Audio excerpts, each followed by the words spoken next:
Anyone who doubts the significant contribution of Caribbean to the United States should clearly talk to Arthur Williams, an international student from Jamaica who conducted a summer research focused on the impact of microfinance loans on Cuba entrepreneurship.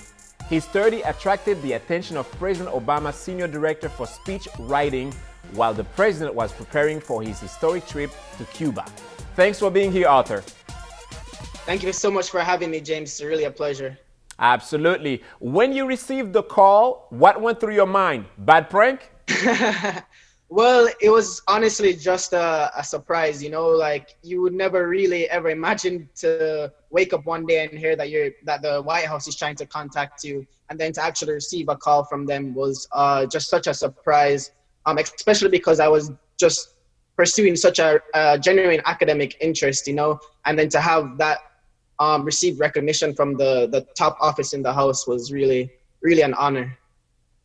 So you presented your research at Sunny Binghamton and attended NASDAQ's Cuba Opportunity Summit. Tell us more about your research. What is it about? So my research, my project is titled Emerging Cuban Market, Public Policy Analysis on the Feasibility of Microfinance in Cuba and its Potential Impact on Cuban Entrepreneurship.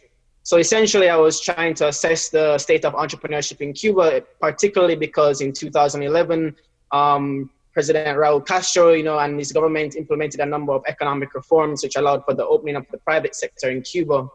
So I then decided that the focus of my project would be to assess the entrepreneurial climate in Cuba and the state of the sector there, and to determine whether or not microfinance services, that is like the provision of small loans, saving services, and those kind of other financial products, whether or not those services could be beneficial to the entrepreneurial sector in Cuba and the entrepreneurs of Cuba. So obviously you spent weeks in Cuba. Do you think that Cuba is open for business? Are there possibilities for investment and the unique obstacles that exist doing business with Cuba? I definitely think that the Cuban market is opening up. It's an emerging market right now. And many different organizations are definitely looking to move into Cuba.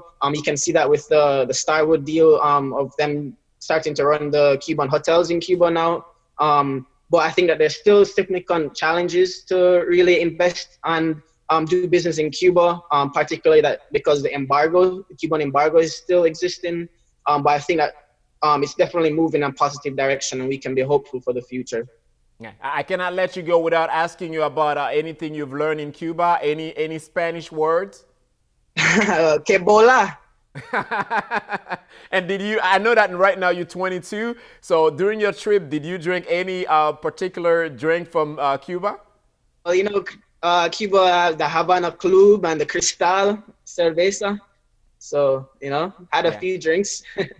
Obviously, in Miami, we have a large Cuban community. What would you like to share with that particular community here in Miami?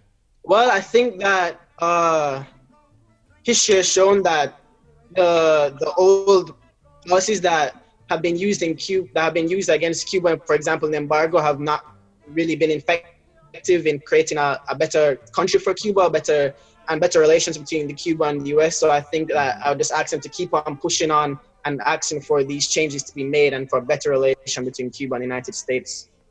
Wow, what a bright gentleman. Arthur, thank you so much for being here with us. Thank you. Thanks for having me. Arthur Williams, passionate about using microfinance and entrepreneurial development as tools for poverty mitigation. Thank you so much for watching. I'm James Pierre. See you next time.